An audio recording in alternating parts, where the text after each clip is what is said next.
Breaking news, অবশেষে BPL এ ঢাকা ফ্র্যাঞ্চাইজির নাম এবং লোগো উন্মোচন হয়ে গেল। অলরেডি সকলের জানা ছিল যে ঢাকা ক্যাপিটালস নামেই বিপিএল অংশগ্রহণ করবে ঢাকা ফ্র্যাঞ্চাইজিটি। এবার জানা গেল যে ঢাকা ফ্র্যাঞ্চাইজির লোগো কি হতে যাচ্ছে এবং লোগোর আকার কি হতে যাচ্ছে। লাস্ট 24 ঘন্টা যাবত কিন্তু সোশ্যাল মিডিয়াতে দুই ধরনের লোগো সামনে এসেছিল, একটি ঘোড়ার আকৃতি সহ ঢাকা ক্যাপিটালস নামে দুটি লোগো এসেছিল। এর মধ্যে একটিতে লেখা ছিল রিমার্ক ঢাকা ক্যাপিটালস এবং আরেকটিতে লেখা ছিল শুধু ঢাকা ক্যাপিটালস। দুইটাতে প্রায় লোগোর মধ্যে ঘোড়ার চিহ্ন তো সেমই, শুধুমাত্র রিমার্ক লেখার পার্থক্য ছিল।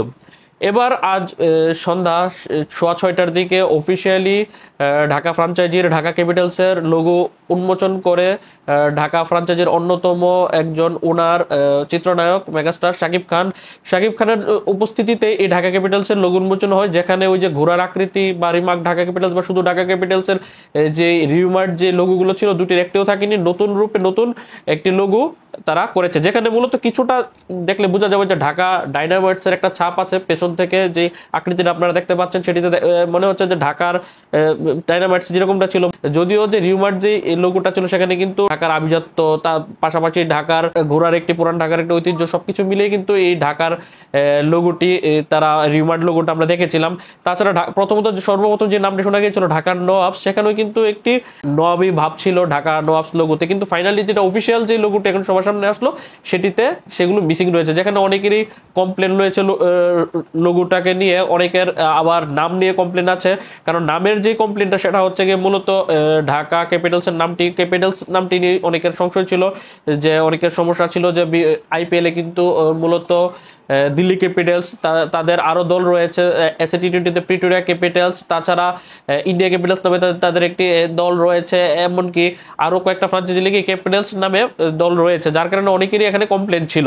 কিন্তু এখন যেহেতু ঘোষণা হয়ে গেছে কিছু করার নেই। এখন কথা হচ্ছে যে বাকি যে লোগোগুলো সামনে এসেছিল মার্কেটে, যে রিমার্ক ঢাকা ক্যাপিটালস, শুধু ঢাকা ক্যাপিটালস নামে যে রিমার্ক লোগোটা ছিল বা ঢাকা নওয়াবস নামে, সেগুলোর তুলনায় বর্তমানটার অবস্থা কিরকম আমাকে জিজ্ঞেস করলে আমি বলবো যে ওকে ওকে ছিল, যে একদম বাজে একটা লোগো হয়নি, মোটামুটি হয়েছে। আপনি এক একজনের এক এক মতামত থাকতে পারে ঢাকা ক্যাপিটালস লোগোকে নিয়ে। আমার কাছে মনে হয় যে ওকে ওকে হয়েছে, খুব বেশি ভালো হয়েছে এমনটাও বলবো না, আবার একদম ভালো হয়নি সেটাও বলবো না।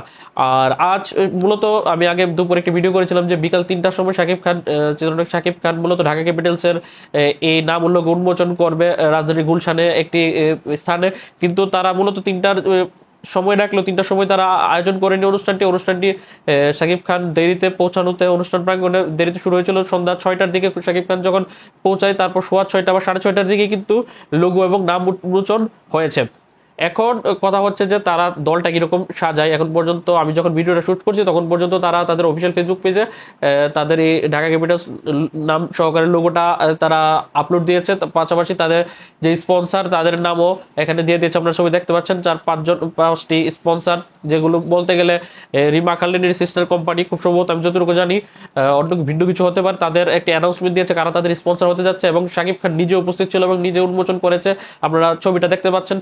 এখন যারা শাকিব খানের ফ্যান রয়েছে তারা তো অবশ্যই তাদের পছন্দই হওয়ারই কথা এই নাম লোগো, এবং যারা নিউট্রাল ফ্যান্স রয়েছেন সকলকে আমার আহ্বান যে যারা শাকিব খানের ফ্যান রয়েছে বা ঢাকার ফ্যান রয়েছে অথবা নিউট্রাল ফ্যান রয়েছে বিভিন্ন দেশ বিদেশের জুড়ে বিভিন্ন ফ্র্যাঞ্চাইজির, তাদের সবাইকে আহ্বান যে এই ঢাকা ক্যাপিটালসের লোগোটিকে আপনি 10-এর মধ্যে কত দিবেন সেটি কমেন্ট বক্সে লিখে পাঠাবেন। আশা করি সবাই কমেন্ট করে জানাবেন তাদের মতামত, কারণ মিশ্র একটি প্রতিক্রিয়া কিন্তু সোশ্যাল মিডিয়াতে দেখা যাচ্ছে।